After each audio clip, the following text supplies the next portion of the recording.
प्रिय मित्रों, आज आप सुनेंगे कि क्या वास्तव में स्वर्ग और नरक कहीं है।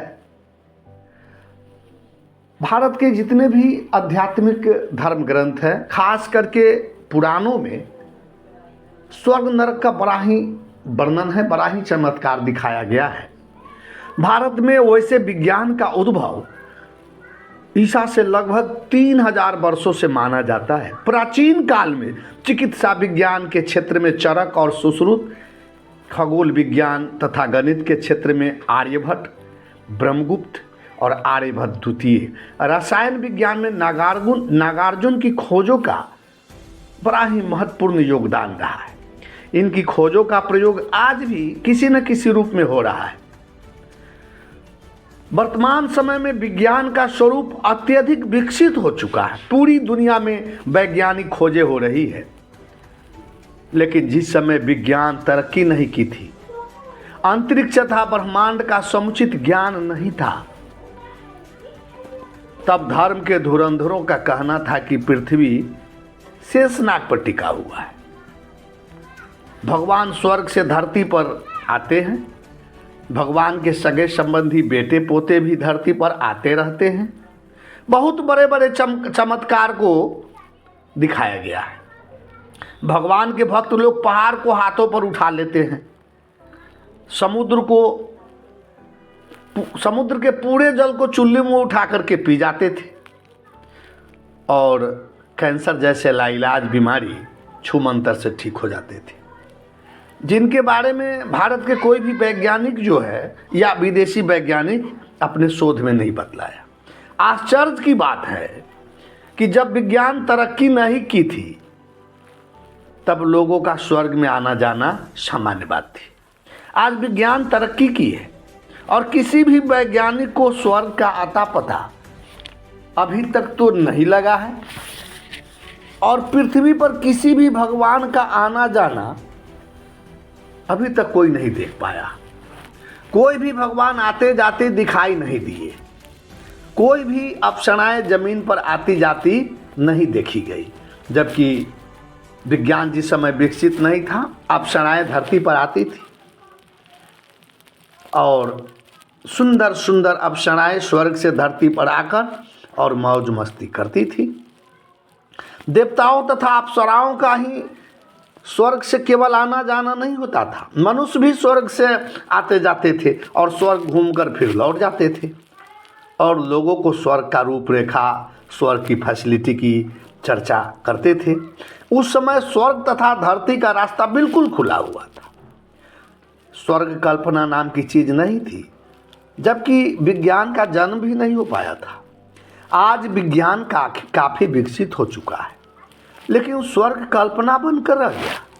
पूरे ब्रह्मांड में स्वर्ग का कहीं आता पता नहीं चलता। स्वर्ग ही नहीं, नरक का भी रास्ता उस समय खुला हुआ था। सुनने में आता है, ये पुराणों को पढ़ने से पता चलता है कि अधिकांश लोग सत्यवादी थे और बहुत कम लोग कुकर्मी होते थे। फिर भी नरक में सीधा जाना, जमदूत द्वारा पकड़ करके ले जाना, यमराज द्वारा दंडित होना, ये प्रत्यक्षतः उस समय होता था। आज अधिकांश लोग घूसखोर, बेईमान, चोर, बलात्कारी, हत्यारा है, लेकिन किसी को यमदूत पकड़ कर के ले जाते कोई नहीं देखा। किसी धर्मात्मा को स्वर्ग जाते तथा कुकर्मी को पकड़ाकर नरक जाते देखकर उस जगह का पता तो लगाया जा सकता था, लेकिन जो भी आतताई है, बलात्कारी है, हत्यारा है, उसे न्यायालय में तो दंडित किया जाता है, वो तो दिखाई देता है, लेकिन नरक लोक और स्वर्ग लोक का तो पता नहीं चलता। और झूठ मूठ के मैं बता दूं कि हाँ स्वर्ग है, हमने देख कर के आया है। ये आज के विज्ञान के युग में न कोई कहीं स्वर्ग का पता चलता है, न कोई नरक के पता चलता है, और न कोई देवी देवता धरती पर आते जाते दिखाई देते हैं।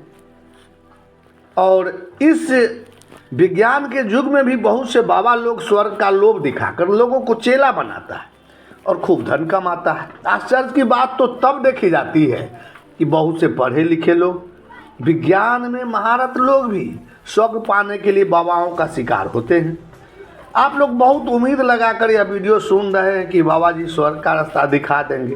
हे सज्जनों, कोई स्वर्ग और नरक है ही नहीं जो झूठ का चमत्कार मैं दिखा दूं।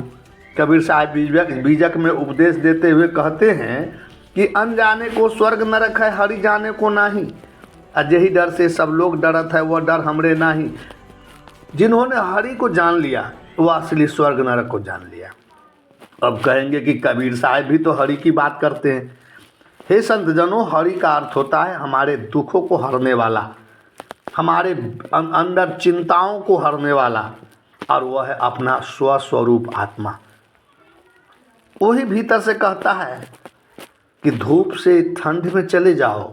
वही कहता है शराब नहीं पियो, जुआ नहीं खेलो, चोरी नहीं करो, यह सब दुख देने वाला है। रह गई बात स्वर्ग नरक की, तो जिस समय व्यक्ति प्रसन्न होता है, निरोग रहता है, कोई चिंता नहीं रहता, शुभ समाचार मिलता है, बड़ी लोग प्रसन्नचित होते हैं, और यही दशा स्वर्ग की है। स्वर्ग कोई जगह नहीं है, स्वर्ग व्यक्ति की दशा है। उस समय मनुष्य की अपार प्रसन्नता का होना ही स्वर्ग है।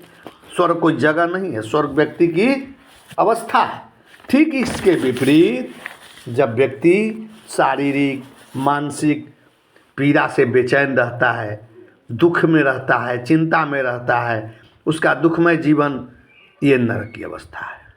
प्रत्येक व्यक्ति के भीतर ही स्वर्ग तथा नरक है, और बाहर में जो स्वर्ग नरक बतलाता है वह लोगों को उल्लू बनाकर अपना कार्य सिद्ध करता है। जानते हैं, स्वर्ग नरक ईश्वर परमात्मा इत्यादि काल्पनिकता को आज से 2500 वर्ष पहले महात्मा बुद्ध बतला दिया था, फिर भी लोग विश्वास नहीं किया।